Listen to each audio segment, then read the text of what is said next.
The anime opens with an elderly couple tending to their apple orchard. Shuzu apologizes to his wife, Insetu, for not being able to afford the honeymoon they wanted long ago. However, Ain reassures him, expressing contentment with their life together. They reminisce about a special apple tree they planted 60 years ago, which was damaged by a typhoon. As they inspect the tree, they notice a golden apple, sparking their surprise. Returning home, Shuzu reflects on his past regrets, feeling guilty for not providing Ain with a better life. He acknowledges her loyalty despite his shortcomings. Overwhelmed with emotion, he cries in the bathroom, only to discover that he has mysteriously regained his youth upon looking in the mirror. Rushing to Ain, he finds that she too has become young again, much to their astonishment. The elderly man becomes excited about the prospect of having a honeymoon with his wife. The following day, their granddaughter Mino visits and is taken aback by their youthful appearance. Despite the initial surprise, she is captivated by her handsome grandfather. When Mino's father, Yoshiaki, takes her home, she excitedly shares the news of her grandparents' rejuvenation, but Yoshiaki dismisses it as a joke. Meanwhile, neighbors in the park reminisce about missing the Seidu couple, who used to visit frequently but had slowed down due to age and health. With their newfound youth, Shuzu becomes popular with elderly ladies, while Ain catches the attention of elderly men. In the past, Yoshiaki had urged his parents to move in with him due to their aging, but Shuzu insisted on staying on their ancestral land. As Yoshiaki continued to persuade his father, Ain worked alongside her daughter-in-law Kide in the kitchen. Kide asked Ain about her desires, to which Ain replied that as long as she could be with her husband, she was content with anything. In the present, Kade visits her in-laws to deliver some ingredients requested by Ain. To her surprise, she finds Shuzu looking remarkably young. Shuzu explains that Ain is at a community center meeting, assuming Kade already knew about their rejuvenation from their granddaughter. Seeing Kade's astonishment, Shuzu apologizes for not realizing her shock earlier. Completely taken aback, Kade excuses herself to the bathroom to process what she has just witnessed, realizing she now has a handsome father-in-law. Later, Kade calls her husband, who arrives with Mino. Yashiyuki is shocked to see his parents looking youthful, confirming Mino's earlier claims. He questions Kade for not informing him immediately, but she explains that she wanted to tell him in person. In the midst of the reunion, Mino clings to her grandfather, prompting Kai to scold her. Shuzu reassures Ain that he only has eyes for her, comforting his wife, while Yoshiaki is left speechless. However, Ain is displeased to see Mino so close to her husband and reprimands him with a slap across the face. After bidding farewell, Yoshiaki, his wife, and daughter head home as he needs to attend work. Ain expresses concern about her son overworking, and affectionately pets him, evoking memories of when he was a child and she praised his hard work in a similar manner. Feeling left out, Mino also desires some affection and Ong happily grants her granddaughter's wish. Later, the elderly residents of the neighborhood worry about the upcoming annual sports festival. With the closure of the school in Manamamachi due to another school opening in Kinamachi, there are no children left in the area, causing the population to age, making it challenging for them to compete and win the festival. Adding to their worries is the fear of someone having a heart attack during the event, resulting in Kinamachi's victory every year. Feeling disheartened and considering giving up, the elderly residents of Minamamachi find renewed hope when they see Shuzu and his newfound strength, viewing him as a beacon of hope and even bowing to him.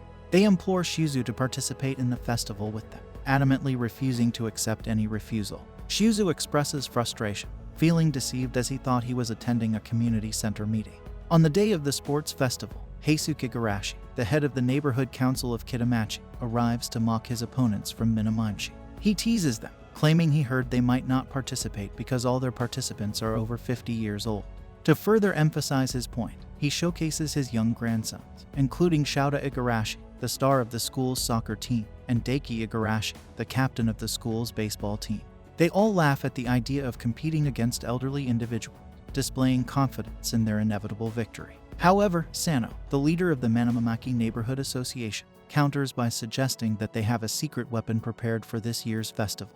Heisuke dismisses this as a joke until Shuzu and his companions suddenly appear completely rejuvenated, leaving Heisuke and his grandsons speechless. Heisuke even speculates that they might be Seiju's grandchildren, but Shuzu clarifies that they themselves have become young again. With this surprising revelation, the festival commences with a tug of war. Both teams exert maximum effort, but when Ain is persuaded to become Minamachi's cheerleader, their morale soars, leading them to their first victory. Ain feels a bit bashful about being a cheerleader at her age, but she's intrigued to see her husband enjoying such activities. As the relay race progresses to the three-legged race, where pairs run with their feet tied together, Shouta and Deki strive to compensate for their earlier loss in the tug-of-war. Heizuki is hopeful for victory, counting on the brothers' long history of practicing sports together, giving them an advantage in understanding each other's movements. However, just as Shouta and Deki approach the finish line, Ain and Shuzu effortlessly overtake them, seemingly gliding through the race without any visible struggle.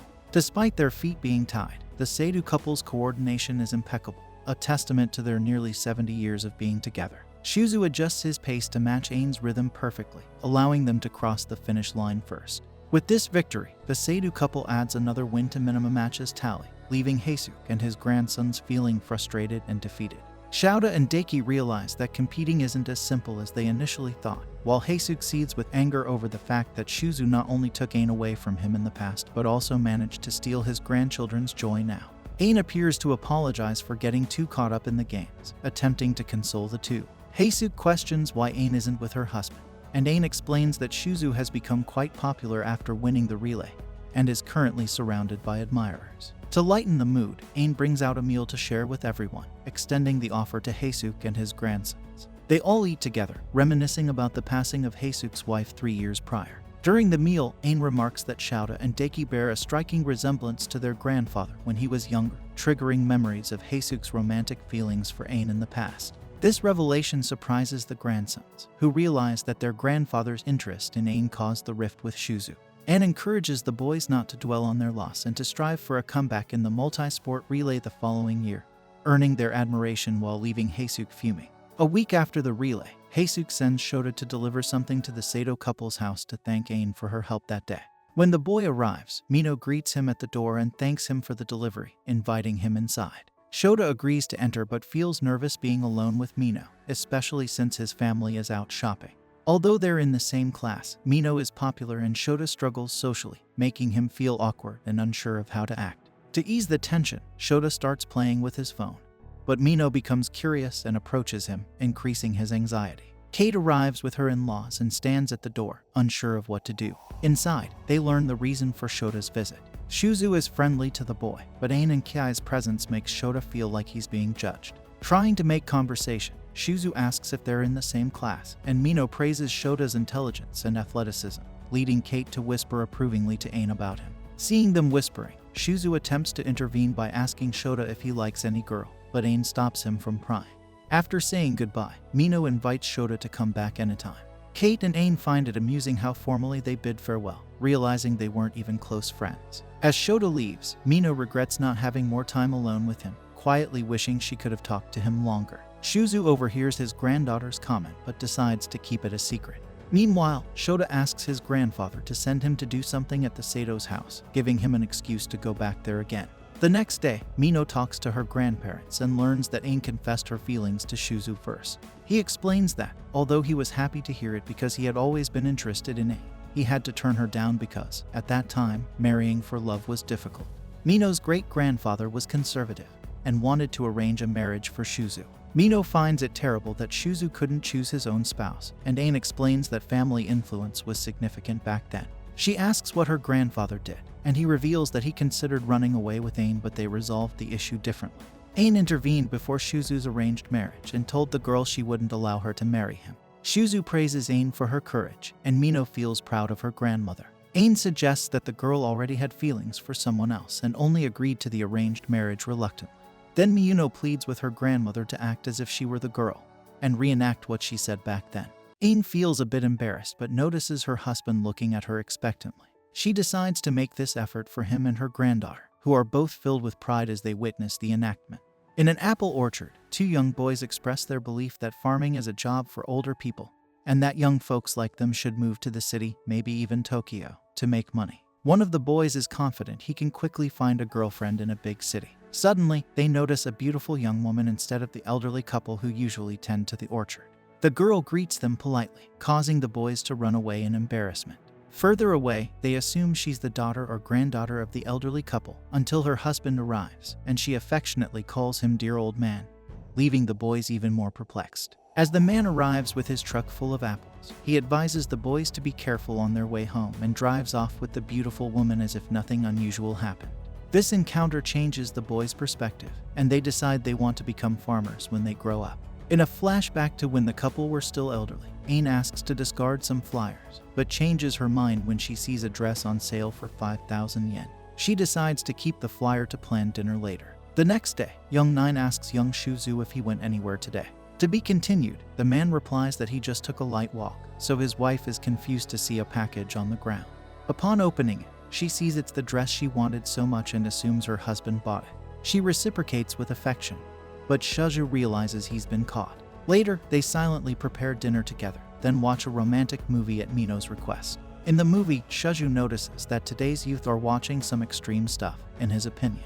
For him, even if there's no more kissing between him and his wife, it's much more important that they understand each other so well. Ain doesn't seem to agree so much with her husband as she's paying attention to the kissing scene. When Shuzu draws her attention to this, Ain sees no other option but to ask him for something. Soon, Shuzu accepts his beloved's request, and the two reenact the kiss they just saw in the movie. Despite their efforts, Ain can't feel the expected effect after all.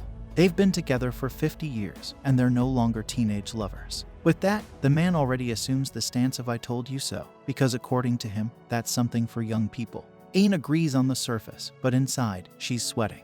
In the late afternoon, an old friend of the couple arrives at their house and asks Mino if they're home because she brought mountain asparagus and other gifts. As the lady had an extremely strong accent, the young woman couldn't understand a word of what she was saying. To save the situation, Ain appears celebrating the arrival of Mrs. Kakia from the fish market. Kakia doesn't understand what's going on, so she asks her friend why all the fuss. Ain replies that she just got a little younger, so the lady assesses Mino to notice that she's really the same age as her dear grandson.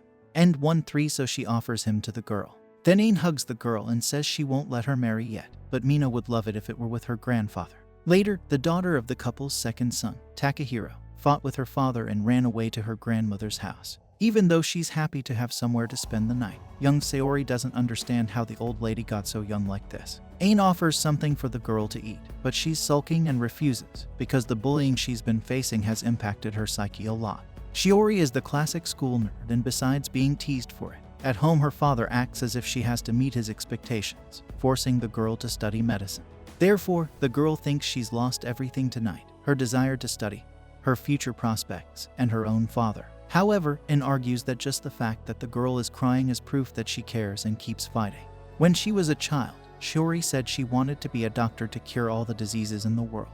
And even though she's changed her mind today, Shiori has never stopped being a beloved granddaughter. Hearing this, the girl bursts into tears and enjoys her grandmother's hug, besides asking to have dinner with her. In another flashback from the past, Ain apologizes to her husband for not being able to travel on vacation because she got sick, but the man is understanding and puts his wife's health first. Ain encourages him to take little Yoshiaki for a walk on the beach, but Shuzu thinks it's not the same without his wife by his side. Ain jokes that the guy is eager to see her in a bikini, so he teases that he also wants to make other guys at the beach jealous. Back to the present, Ain thinks that young people are really showing off their bodies too much everywhere lately. While she wonders what kind of bikini would make Shuzu happy to see her wearing. She knows he's a pervert, but maybe walking around in a short bikini is too much for her. Therefore, she decides to wear the white dress she received the other day. Peeking into her grandmother's dilemma, Shiori advises her to be more daring and show off that beautiful body God gave her for the world to see. Ain reminds the girl that she's old inside, but Shiori doesn't see anything wrong with her grandmother showing off a bit for her husband. Finally, Ain decides to think about it while making dinner, so Shiori tells her grandfather that the woman left and says he's hopeless because everything was a plan to convince Ain to wear a short bikini. The following day, the man who attempted to scam Ain got caught by the police. While watching the news on TV, Shuzu warns his wife to be cautious, knowing that scammers often target people after 6 p.m. when the phone lines are less monitored. Later, Ain realizes that her eyesight has improved so much that she no longer needs her glasses. She can even see things that the young Mino can't. With a mischievous motive, Mino asks her grandmother if she can read the newspaper without her glasses. When Ain successfully reads the article, Shuzu joins them. Mino then challenges her grandmother to read specific words from the newspaper, and Ain effortlessly completes the sentence, "Darling, you are charming." Mino teases her grandparents, suggesting that Ain is shamelessly flirting with Shuzu. They playfully continue the game, prompting Mino to finish the sentence, "I like someone, and that person is." However, Mino tries to avoid embarrassment and ends the game abruptly. Later, while watching a romantic movie, Mino asks Ain if she and Shuzu ever held hands. Ain explains that holding hands at their age is more about supporting each other than expressing romantic affection. Hearing this, Mino remarks on the lack of romance between her grandparents. Upon returning from shopping in the neighborhood, the couple feels content about buying Chinese cabbage. As the cold weather sets in, Shuzhu notices that Ain isn't wearing a glove on her right hand. Deep down, she hopes her husband will notice and offer his hand to warm hers. However, Shuzhu hesitates, fearing that holding hands would be giving in to their granddaughter's whims. Despite Ain dropping hints about feeling cold, Shuzhu remains oblivious until he suddenly looks at his hand. With her heart racing, Ain gathers the courage to reach out and hold her husband's hand. Later, they share their rejuvenation story with their second son, Takahiro. Although Takahiro is puzzled by their youthful appearance, he's glad to see his parents feeling great and full of life. Upon examining his mother, Takahiro notices that her breathing has become steadier, and her pulse has slowed down. Convinced that his parents have indeed become younger, Takahiro promises to provide updates once they have more information. However, a medical examination reveals that Ain has liver cancer. Since she recently recovered from gastroenteritis, the doctors recommend further tests, including blood tests and a tomography scan. Treatment will be determined based on the results of these tests. Upon hearing the news, Takahiro recalls his vow to become a doctor to save his mother. However, he realizes that all he could do was connect her with a skilled physician. As he witnesses his mother's declining health each day, Takahiro feels helpless. Despite not directly intervening, he finds solace in the thought that his efforts have brought some form of reward, prompting tears as he remembers his promise to his mother. Reflecting on the past, Shuzhu and Ain's bond with their farm and lifestyle deepened as their children grew. Everything seemed promising until a sudden typhoon shattered their apple tree in half. Despite their efforts to save it, the tree struggled to survive.